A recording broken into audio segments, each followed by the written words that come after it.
দেখো এবার আমরা শিখবো স্কোয়ার রুট মানে বর্গমূল। একের স্কোয়ার 1, দুইয়ের স্কোয়ার 4, তিনের স্কোয়ার 9। একের স্কোয়ার মানে কি বলতে হচ্ছে 1 2 বার গুণ হচ্ছে, ঠিক আছে? সেরকমই 2 2 বার গুণ করে 4 হচ্ছে। যদি তোমার বলা থাকে, এবার যদি আমার বলা থাকে এখানে ধরো তোমার বলা থাকলো 169 কার স্কোয়ার, 13-র স্কোয়ার। দেখবা 13 × 13 গুণ করলে 169, সেরকম 13-র স্কোয়ার হয় 169, ঠিক আছে? এবার যদি তোমার কাছে বলা থাকে রুট 225, 15 × 15 গুণ করলে দেখবো 225, 15-র স্কোয়ার 225 হয়। এবার আমরা দেখি, দেখো যদি কোনো সংখ্যার লাস্ট ডিজিট 2 3 7 8 থাকে তাহলে এগুলি পূর্ণবর্গ সংখ্যা হবে না, ঠিক আছে? এবার এটা দেখো, যদি কোনো সংখ্যার লাস্ট ডিজিট 1 হয় তাহলে 1 আর 1 গুণ করলে একই হয়, আর 9 আর 9 গুণ করলে 81, মানে 1 আসছে। সেরকমই দেখো 6 4 আর 4 গুণ করলে 16 হয়, তাহলে লাস্ট ডিজিট 6, 6 আর 6 গুণ করলে 36, লাস্ট ডিজিট 6, ঠিক আছে? এবার তাহলে আমরা শিখি যে স্কোয়ার রুট বর্গমূল বের করার ট্রিক।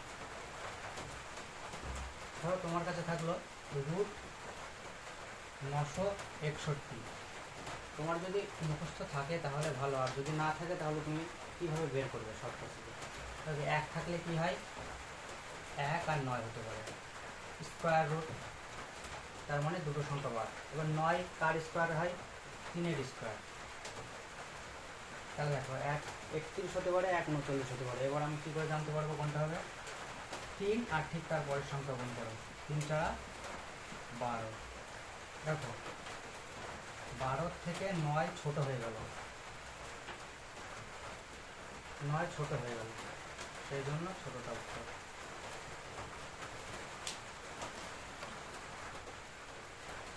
এবার আমরা একটু বড় সংখ্যাতে দেখি, রুট 1369। দেখো লাস্ট ডিজিট 9, 9 থাকলে কি হতে পারে, 3 হতে পারে, 1 7 হতে পারে। রুট মানে এই দুটোর গল্প শেষ। 13 পার ঠিক স্কোয়ারের কাছাকাছি থাকে।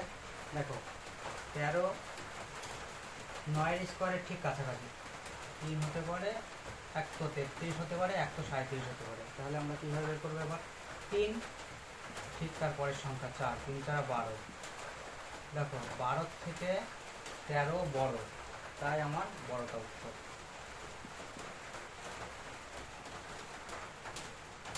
এবার আমরা আর একটা নিই, রুট ওভার 4096, ঠিক আছে? তাহলে দেখো 6 থাকলে কি হতে পারে, 6 থাকলে 1 4 হতে পারে, আর 1 6 হতে পারে। 40 কার স্কোয়ারের ঠিক কাছাকাছি, 6 স্কোয়ারের কাছাকাছি। 1 64 হতে পারে, 1 66 হতে পারে। তাহলে জানবো কী করে? 6 আর ঠিক তার পরের সংখ্যা 7, 6 7 42। দেখো 42-এর থেকে 40 ছোট, ঠিক আছে? সেই জন্য ছোটটা উত্তর 64। এবার আমরা একটু বড় সংখ্যা নিয়ে ট্রাই করি, রুট ওভার 12544। তো 4 থাকলে কি হতে পারে, 4 থাকলে 2 হতে পারে, 1 8 হতে পারে।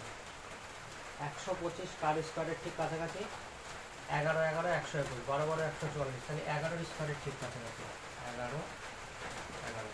এটা হতে পারে অথবা এটা হতে পারে। এবার কী করে দেখবো, 11 ইন্টু তারপরের সংখ্যা 12,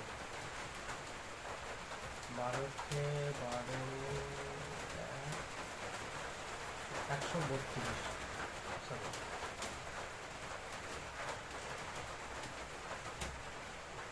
132। 132-এর থেকে 125 যেহেতু ছোট, তাই ছোটটা উত্তর 112।